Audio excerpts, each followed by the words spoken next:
2. Hubungan kausal sebab akibat. Hubungan kausal adalah hubungan yang bersifat sebab akibat. Salah satu variabel independen mempengaruhi variabel yang lain, yaitu dependen.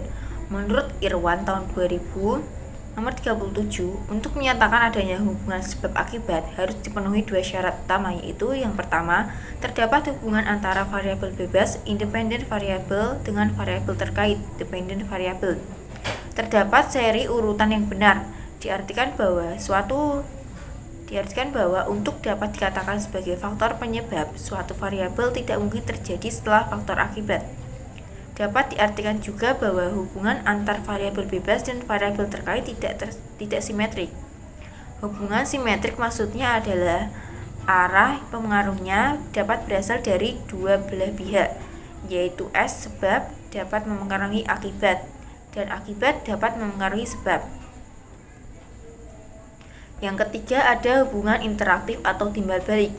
Menurut Mastri, Sagaribun, dan Effendi tahun 1989, hubungan timbal balik adalah hubungan di mana suatu variabel dapat menjadi sebab dan juga akibat dari variabel lainnya. Yang dimaksud ialah apabila pada suatu waktu variabel X mempengaruhi variabel Y, maka waktu lainnya variabel Y mempengaruhi variabel X. Contoh judul penelitian berdasarkan hubungan antar variabel dan penelitian asosiatif. Yang pertama ada contoh judul penelitian simetris, meliputi contohnya ada hubungan antara kemampuan matematis dengan kemampuan berbahasa pada kelas 5 SD 09 Cibubur, hubungan datangnya kupu-kupu dengan tamu, hubungan banyaknya semut di pohon dengan tingkat manisnya buah.